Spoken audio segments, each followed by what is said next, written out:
dank ich dir für all das, was du mir getan. Ich habe es nicht verdient, doch du warst so gut zu mir. Ja, ich hätte Straf und Not verdient, doch du warst mir gnädig, errettest mich. Was ich nun will, verdank ich nur dir. Ich bin ein Königskind.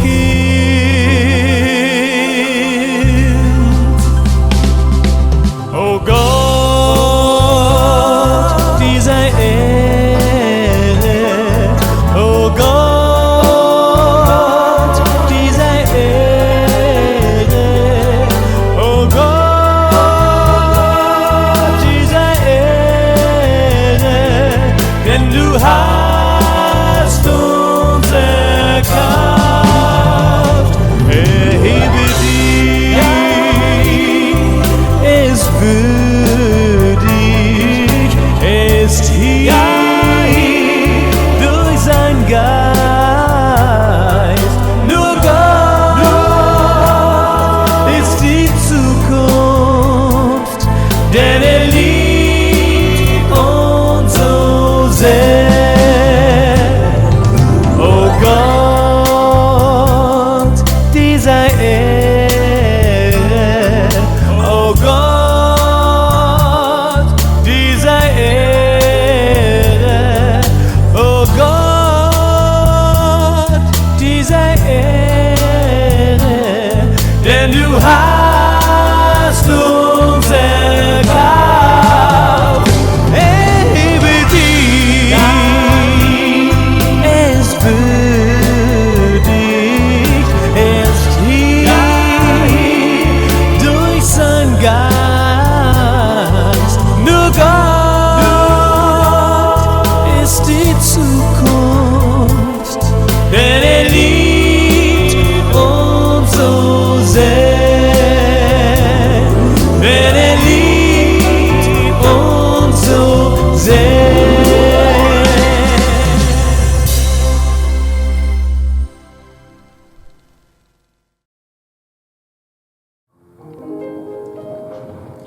Ja, hallo Geschwister. Wir begrüßen euch auch heute wieder in dem wunderbaren Namen unseres Herrn Jesus Christus. Der Name, der über alle Namen steht. Der Name, in dem Heil und Errettung ist. Ja, wir wollen auch heute wieder mit euch gemeinsam einen Gottesdienst feiern. Auch in dieser Krise, die wir jetzt uns gerade befinden, wollen wir trotzdem unseren Gott loben, preisen und ihn verherrlichen. Ja, da fangen wir doch mit einem Lied an, wie wir auch sonst immer unser Gottesdienst beginnen. Wäre schön, wenn wir das Lied singen. Freude schenkst du uns. Jesus. Amen. Freude schenkst du uns, Jesus.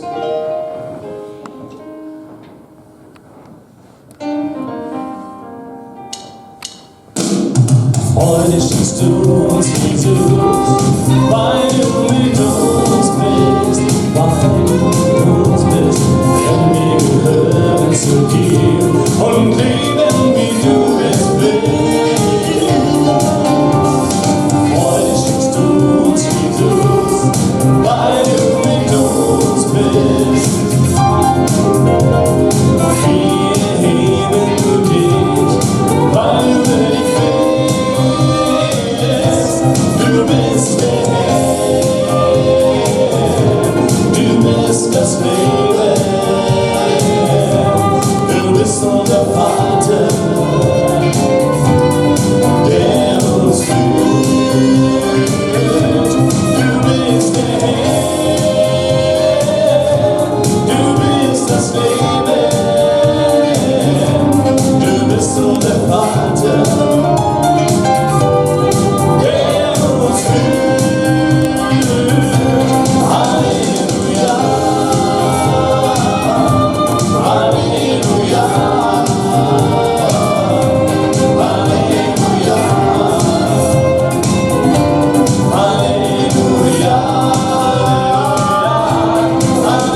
so der Vater,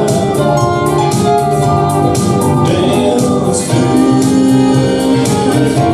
Du bist der Herr,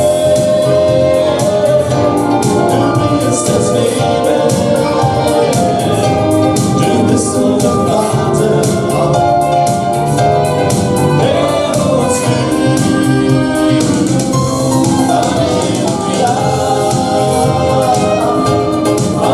Halleluja,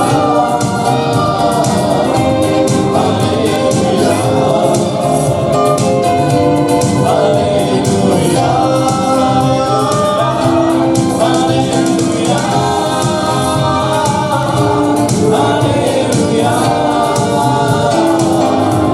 Halleluja, Halleluja, Halleluja, Halleluja, Amen. Ja, Geschwister, bevor wir jetzt unser Gottesdienst hier beginnen, wollen wir doch auch heute wieder unser Gottesdienst in die Hand unseres Herrn legen, damit er uns leitet, uns führt.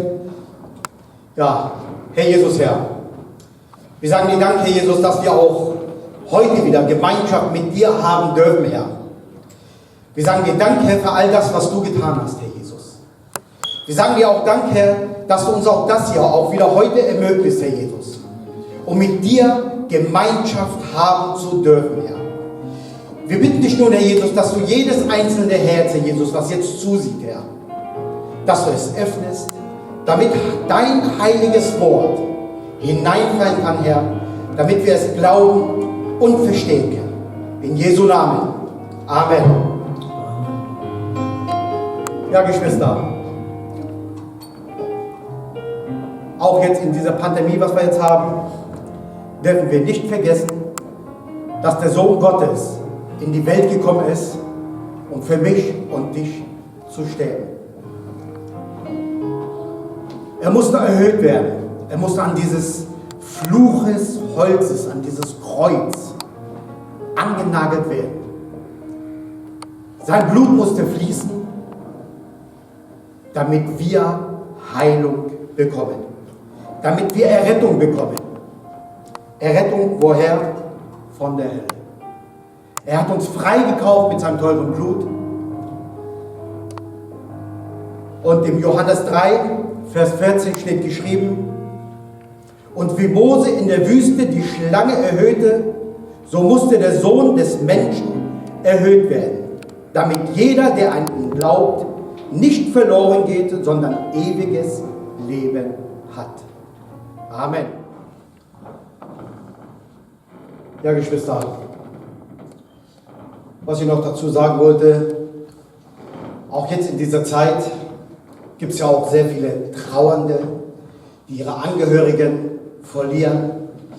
In Italien, Spanien ist es sehr schlimm, dass Menschen da sterben durch diese Krankheit. Aber auch da, Geschwister, wird Gott alle Tränen abwischen. Und das hören wir jetzt in einem Lied.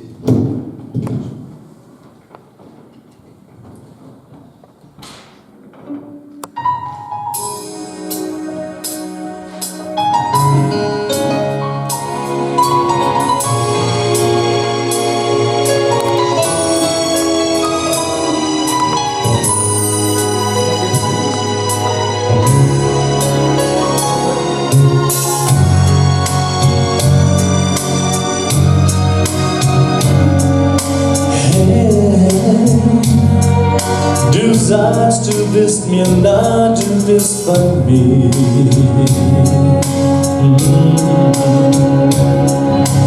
Hey, auch wenn ich deine Gegenwart nicht sehe.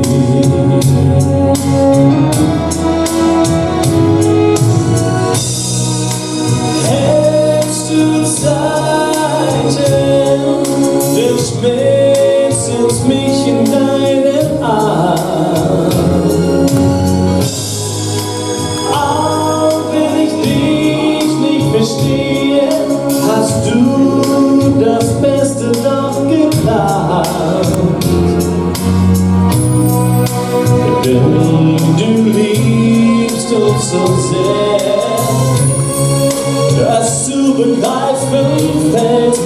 manchmal schwer.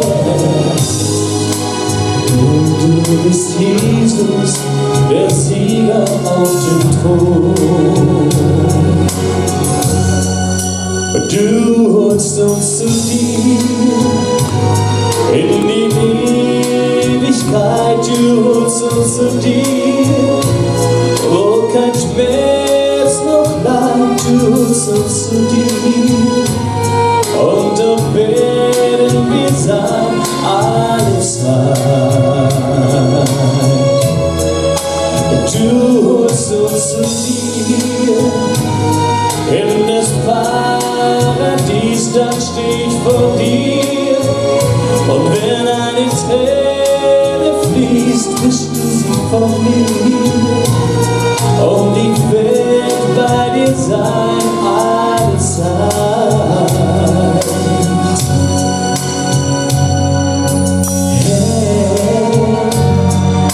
Du sagst, du bist mir nah, du bist bei mir. Oh, hey, auch wenn ich deine Gegenwart nicht sehe.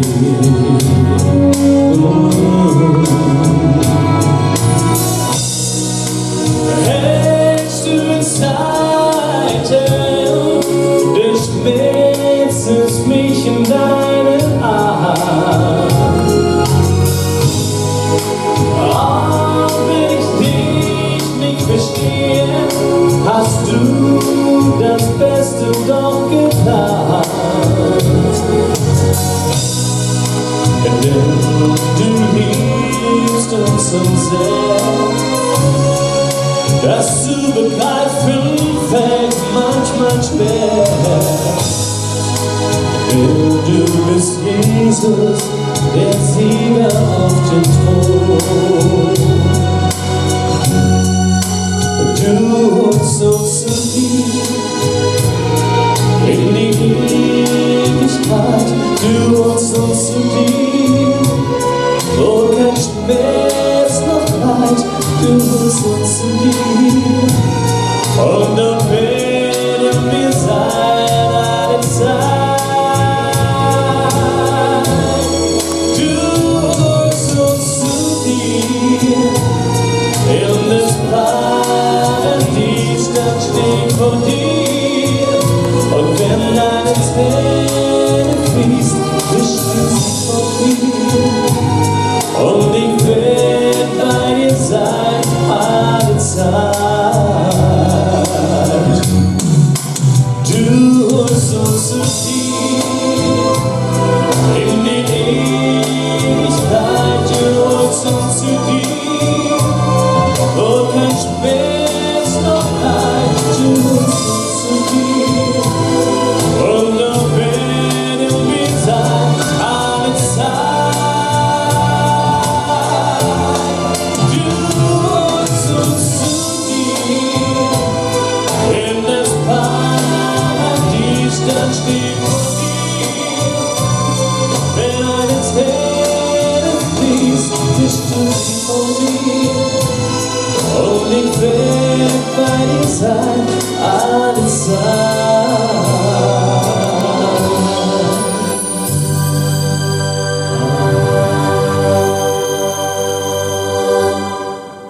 Amen. Ja, Geschwister, Gott wird alle Tränen abwischen und wir sind alle Zeit bei ihm. Weil es kommt eine Zeit, dass Jesus uns abholt, wie gerade schon gesagt. Und die Zeit, die wird passieren. Jesus kommt bald. Das dauert auch gar nicht mehr so lange, Geschwister. Weil die Zeichen, die sind da. Wie lange es genau dauert, weiß keiner.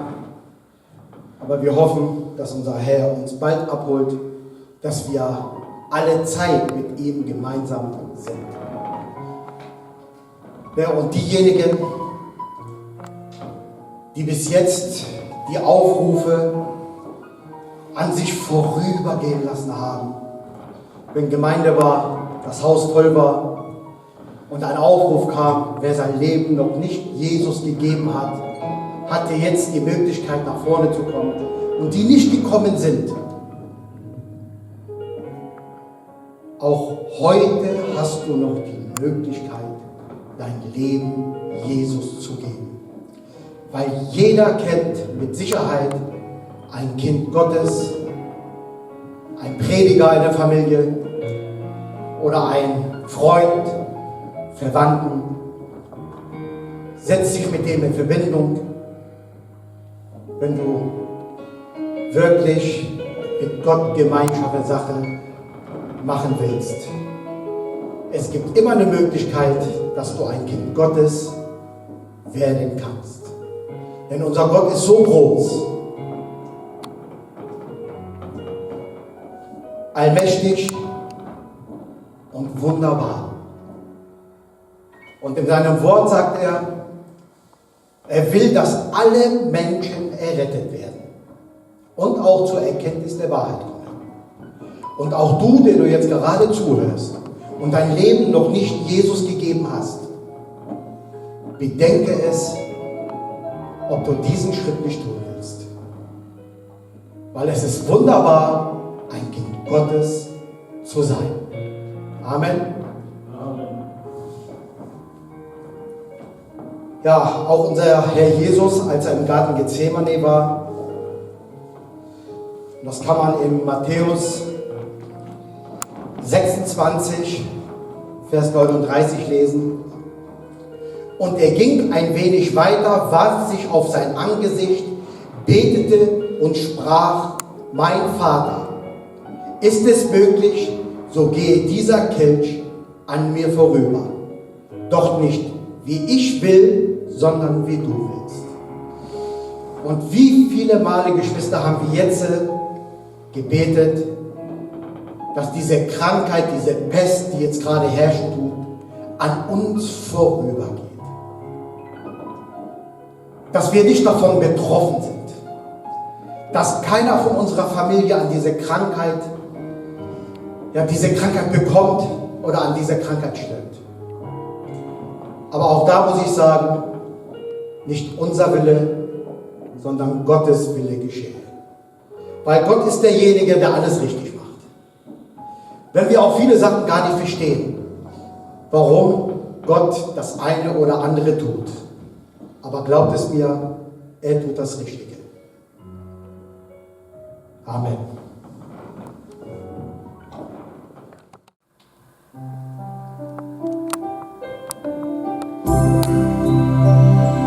Gebe die Ehre und Anbetung. Wir heben unsere Hände, wir heben deinen Namen. Gebe die Ehre und Anbetung. Wir heben unsere Hände, wir heben deinen Namen. Denn du bist groß, du tust große Wunder groß. Niemand anders ist wie du. Niemand anders ist wie du, denn du bist groß. Du tust große Wunder groß. Niemand anders ist wie du. Niemand anders ist wie du. Gebe die Ehre und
So, liebe Geschwister, ich begrüße euch im Namen Jesus Christus, hier aus der Gemeinde Bremerhaven. Der Herr soll euch reichlich segnen. Und zwar habe ich heute ein Wort für uns mitgebracht, das zwar schon an unsere Geschwister geht, unsere Gemeinde, aber doch 80% an die, die nicht zur Gemeinde kommen. Die Gemeinde kennen, die Geschwister kennen, aber die nicht kommen nach Gemeinde. Und ja, warum ist es so? Und ich habe den Herrn gefragt und ich habe gesehen, dass es wirklich bei uns Menschen, auch bei uns Christen, gibt es unterschiedliche Menschen, auch unterschiedliche Christen. Es gibt Menschen, die sind demütig, die kannst du ruhig mal ein Wort sagen, sie nehmen es nicht vor übel. Dann gibt es Menschen, die sind schnell aufgeregt. Ein falsches Wort und die explodieren und gehen in die Luft und suchen ihr Recht. Genauso gibt es aber auch unter den Christen demütige Christen, die sind demütig. Die lassen sich auch was sagen, auch eine Ermahnung kommt bei ihnen an. Aber es gibt auch Christen, die sich nicht ermahnen lassen, die aufgebracht sind, wenn du sie ermahnst, die alles gleich persönlich nehmen, ganz persönlich. Wisst ihr, und in meinem Leben war es oft so gewesen, dass ich bei vielen Menschen angeeckt bin. Ich hatte oft Probleme gehabt in meinem Leben, ihr kennt mich. Oft wurde ich falsch verstanden. Oft wurde ich auch richtig verstanden. Aber jedenfalls war es so, dass Menschen auf mich gesehen haben. Nicht nur auf mich, sondern auch auf unsere Gemeinde. Und ich will euch mal jetzt eine Geschichte erzählen. Da war ein Mann, der hatte gerne eine Skatwohnung gehabt mit vielen Männern. Und der wusste, seine Frau ist ihm gehorsam. Seine Frau hat das getan, was er sagte. Er wusste, wenn er seiner Frau was Anweisung gibt, die Frau macht es ohne Widerworte. Und weil er das wusste, hat er gedacht, jetzt tue ich mal so richtig einen auf den Putz hauen, hat seine ganzen Kollegen eingeladen zum Skat. Und die Kollegen kamen rein, seine Freunde setzten sich zum Tisch. Und dann sagt erst seine Frau, bitte Frau, komm her, hol mal schnell hier, wisch mal den Tisch ab. Der Tisch war sauber, aber die Frau hat es getan. Dann sagt er, hol mal schnell für alle Kaffee. Und dann holt die Frau Kaffee, sagt, ach, der Kaffee ist schon so kalt, hol neuen Kaffee. Also er hat sie richtig traktiert, um die anderen zu zeigen, was für ein Kerl er ist und wie die Frau auf ihn pariert. Und die anderen Gäste hatten es auch mitgekriegt, die fühlten sich schon unwohl in die ganze Sache. Die waren bei der Sache nicht so wohl, weil sie merkten, wie der Mann seine Frau immer geschickt hat und befohlen hat. Und dann machten sie eine kurze Pause von diesem Kartenspiel und einer von den Besuchern sagte zu der Frau, wo er sie getroffen hat, sag mal, warum lässt du dich das gefallen? Warum lässt du dich gefallen, dass der Mann dich so rumkommandiert und sich so rumschicken tut? Für Nichtigkeiten. Dann sagte die Frau, wissen Sie, ich bin gläubig, ich habe Jesus Christus im Herzen. Und ich weiß, dass ich es eines Tages bei meinem Vater im Himmel gut habe. Dass es mich da gut geht. Aber mein Mann, der glaubt nicht an das ewige Leben. Der ist nicht gläubig. Also hat er nur das eine Leben hier auf Erden, wo es ihm bestimmt gut geht. Er kommt nicht dahin, wenn er keine Buße tut, nicht dahin, wo ich hinkomme. Und darin lasse ich das so einfach über mich vorübergehen. Und der Mann hörte das von Weitem und hat es so mitbekommen. Und es hat ihn keine Ruhe gelassen. Und abends fragt er seine Frau, sag mal Frau, hast du das ehrlich gemeint? Dass du das machst, weil du denkst, ich komme nicht in den Himmel, dass ich hier nur auf Erden ein Leben habe, dass es ein bisschen gut geht? Die Frau sagt, ja. Und dann hat der Mann gemerkt, wie er sich verfehlt hat. Und er hat sich zu Jesus Christus dann bekehrt. Wisst ihr, die Zeit, wo es mich so schlecht ging, wo viele Menschen mich angegriffen haben, viele Sachen, hatten viele zu mir gesagt, Oma, warum lässt du dich das gefallen? Warum lassen sich das die Gläubigen gefallen in die Gemeinde, wenn sie angegriffen werden? Und oft kommt auch der Feind und der sagt zu uns, hol dich doch dein Recht. Du hast doch Recht, hol dich doch dein Recht. Aber das will der Feind. Die Bibel sagt uns nämlich, wir sollen demütig sein. Und wisst ihr, die Welt ist nämlich so. Ich glaube, ihr kennt die Welt genau gut wie ich. Wenn da was Schwächeres ist, was in die Welt ist, was schwach ist, dann stellen sie viele auf die Seite der Starken. Die gehen darüber, wo laut geschrien wird, wo Tumult gemacht wird gegen die Schwachen. Und dann sind sie ganz schnell auf die Seite der Starken, nicht auf die Schwachen. Die Bibel sagt uns, ich will vorlesen einmal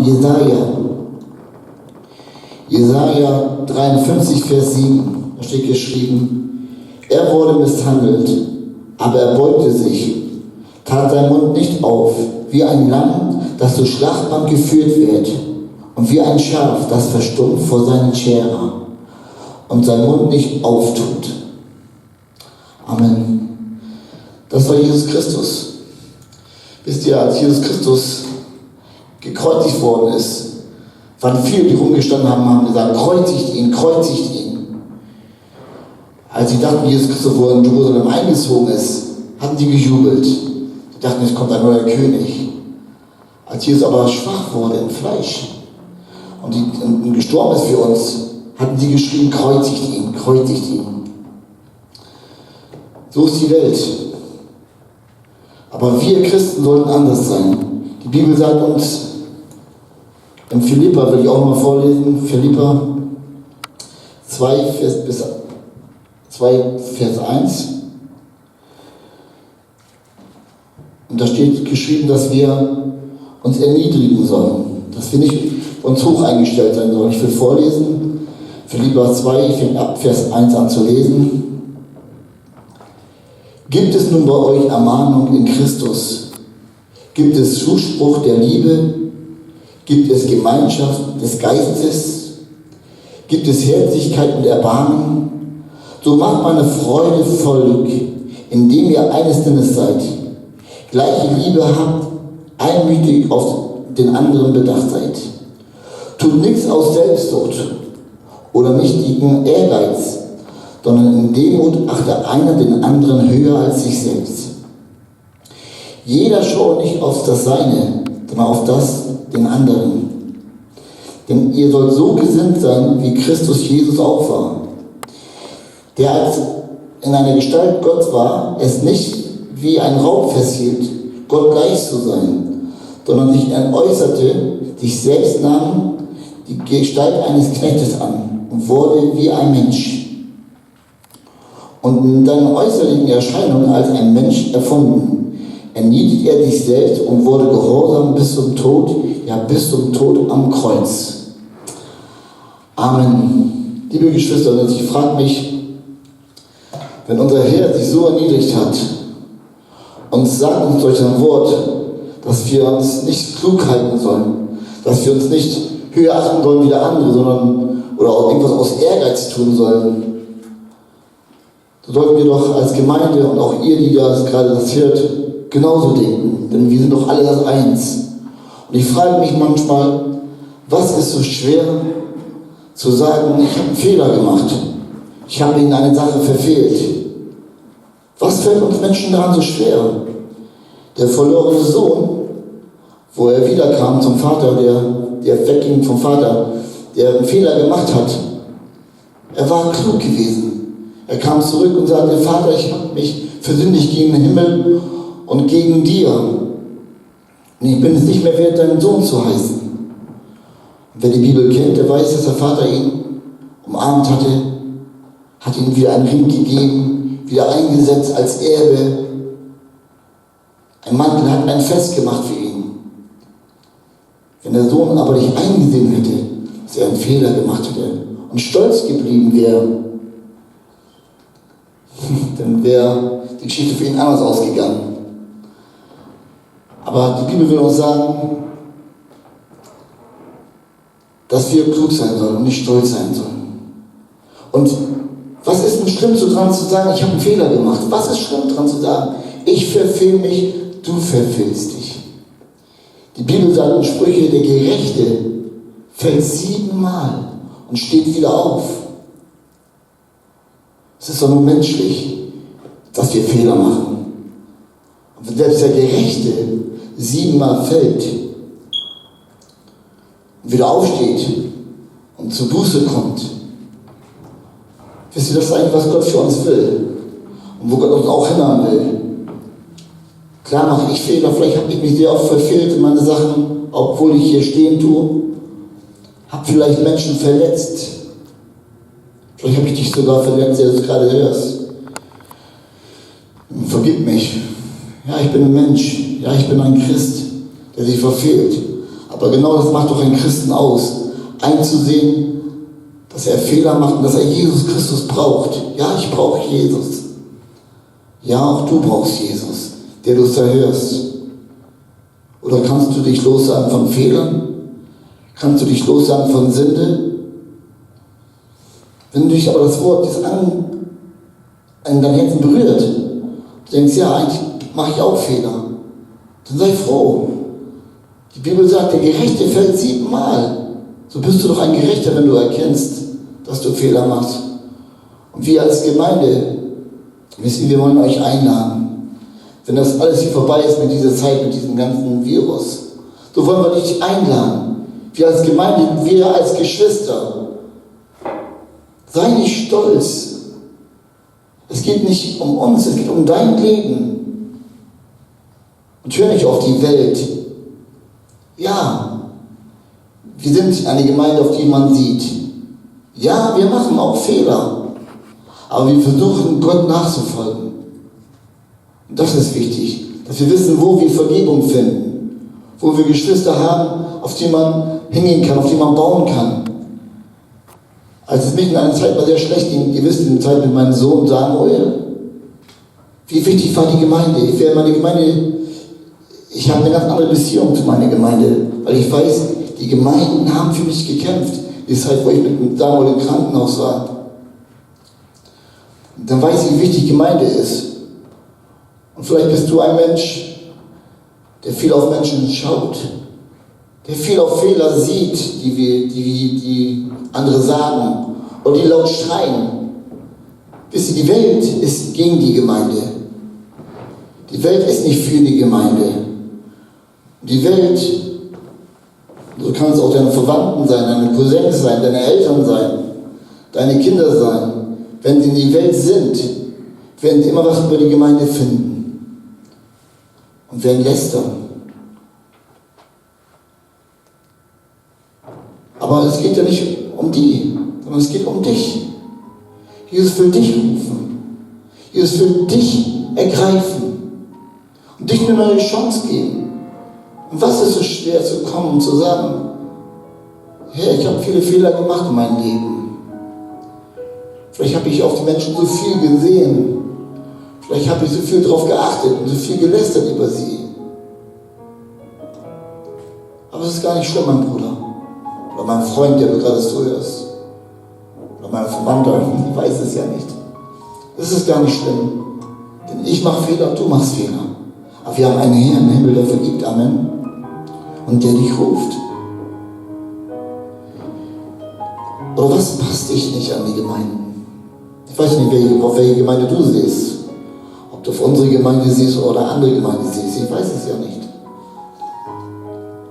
Aber was stört dich daran, dahin zu gehen? Wer hält dich davon ab, Gemeinschaft zu pflegen mit deinen Geschwistern? Wisst ihr, mal mit ganzem Ausdruck, wenn was eigentlich passt, dann sagt man auch, das stinkt mich. Ja, das stinkt mich. Das passt mir nicht, stinkt mich. Das ist eine Frage an dich. Damals, zur Zeit Noah, wo die Arche war, hättest du auch gesagt, wenn du wusstest, es kommt eine Sintflut, die die ganze Erde überschwemmt, hättest du auch davor gestanden und hättest gesagt, ich gehe da nicht rein, weil da sind Tiere, die stinken. Ja? Das ist vielleicht Unrat von den Tieren. Und glaub es mir, in die Arche hat es nicht gut gerochen. Aber wärst du auf den Gedanken gekommen, zu sagen, nee, da gehe ich nicht rein, da stinkt es nicht. Nein, du wärst reingegangen. Du hast jeden von deinen Verwandten versucht mitzukriegen in diese Arche. Weil diese Arche bedeutet Leben. Wisst ihr, nicht mehr ist es unsere Gemeinde. Eine Gemeinde bedeutet Leben. Geschwister zu haben, Gemeinschaft zu pflegen, Gott zu loben, Gott zu preisen, Gott Ehre zu geben, so wie die Bibel es sagt. Es kommt nicht aus meinem Mund, dieses Konzept als Gemeinde. Wir haben Gemeinde nicht erfunden. Diese hat Jesus Christus erfunden. Es ist sein Leib. Ich kann dich nur an deine Herzen appellieren. Schau nicht auf Menschen. Wie gesagt, wir verfehlen uns. Der Gerechte fällt 7-mal am Tag. Aber eins kannst du nicht glauben, wir versuchen, Gottes Weg zu gehen. Wir bekommen dafür kein Geld, dass wir hier stehen, dass wir predigen. Nein, wir geben uns das Geld dafür. Dass du erreicht wirst, dass du die Chance hast, zu Jesus Christus zu kommen. Darum, der du hörst, ich bitte dich von ganzem Herzen, überlege, was dir dein Stolz wert ist. Was dich die lauten Stimmen wert sind, die schreien. Geh nicht dahin. Bekehr dich nicht. Du siehst doch, was sie machen. Ja. Du siehst, was sie machen. Wir versuchen, Menschen in diese Arche reinzukriegen. Wir wollen dich hier haben, weil dich Gott liebt, weil Jesus dich liebt. Es gab eine Zeit, wo Jesus Christus, bevor seine Kreuzigung war, viele, die die Bibel kennen diese Geschichte. Als es bevor die Kreuzigung war und Jesus weggeführt wurde gegeißelt und gepeitscht, fragten sie die Jünger, die vor bei Jesus Christus waren, bist du auch einer von ihnen? Bist du auch einer von denen? Und sie sagten, nein, ich kenne diesen nicht. Sie hatten ihn verleugnet. Sie wollten nicht zu ihm gehören.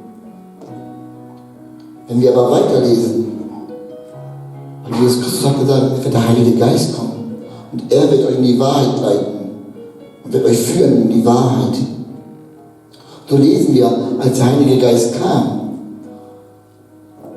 und in den Jünger Platz genommen hat, Amen, hatten sie keine Furcht mehr. Nein, sie hatten Jesus bekannt vor den Menschen. Und ihnen war es egal, was andere darüber dachten. Ihnen war es egal, ob sie dagegen ausgelacht werden, angespuckt werden. Und ich weiß, lieber Freund oder lieber Bruder, dass der Heilige Geist gerade auch an dich arbeitet. Ich weiß, dass er an dein Herzen jetzt gerade appelliert. Das ist gut. Denn ich weiß, was der Heilige Geist beginnt. Der Herr beginnt, wird auch zu Ende führen. Und der wird dich rufen. Und wenn dann deine Leute fragen, deine Cousins, deine Familie fragen, bist du auch einer, willst du auch dahin gehen? Und dann merkst du, der Heilige Geist arbeitet an dich. Und du sagst, ja, ich will dahin gehen. Denn ich sehe, in welcher Zeit wir leben. Vielleicht war ich blind. Vielleicht war mein Herz oft verstockt. Dann kannst du aber auch sagen, vielleicht hast du auch Fehler gemacht. Gib es ruhig zu. Aber du kannst ihnen sagen, der Gerechte fällt 7-mal und steht wieder auf. Und ich freue mich von Herzen, dass wenn wir die Gemeinde beginnt, wenn wir uns wieder hier versammeln dürfen, gerade dich zu sehen, der du zuhörst. Gerade mit dir Gemeinschaft wieder zu haben. Der du lange nicht nach Gemeinde gekommen bist oder von der Gemeinde nie was wissen wolltest. Der Herr liebt dich und er tut dich jetzt gerade auf diesem Weg jetzt hier begegnen, zu deinem Herzen sprechen, durch den Heiligen Geist. Und ich will jetzt gerade auch für dich beten, der du jetzt zuhörst. Und ich bitte dich, Herr, breche du Stolz. Herr, du hast dich erniedrigt, dass wir Erlösung haben in dir, Jesus Christus. Herr, viel, viel mehr, Jesus Christus, sollte ich mich erniedrigen. Oder der gerade zuhört. Darum bitte ich dich, Herr, ergreife du sein Herz. Gib ihm Kraft und gib ihm Mut, der zuhört, Herr, deinen Weg zu gehen und nicht auf Menschen zu sehen, sondern auf dich zu sehen, mein Gott. Mein Jesus Christus, denn du sagst, du machst alles neu. Und ich danke dich, mein Gott, dass du auf diesem Weg Arbeit tust und gerade diesen Menschen berühren tust, der jetzt zuhört. Amen. Ja, lieber Freund oder lieber Bruder, der Herr ruft dich. Drum, du kannst dich jetzt schon, schließ die welche an, ruf an, wenn du weißt, einer ist in die Gemeinde. Ruf sie an, sprich sie an. Denn ich weiß ja, Herr, der Heilige Geist arbeitet jetzt an deinen Herzen. Und ich bin froh, dass wir so eine Zeit durchmachen dürfen, in der wir sehen, dass es nicht mal so weitergeht. Dass die so laut geschrien haben, diese Mehrheit, jetzt ruhig ist. Weil sie erkennen, die ganze Welt erkennt, dass es bald zu Ende geht. Dass es so nicht lange weitergehen kann.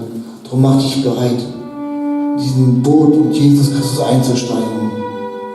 Mach dich bereit, diesen Weg mit Jesus zu gehen. Und schäme dich nicht mehr, zu sagen, du bist einer von ihnen, von Jesus Christus, von der Gemeinde. Der soll dich reichlich segnen, der du das jetzt gehört hast, in diese Botschaft. Er segne dich. Amen.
die wir gehört haben aus den Worten Gottes.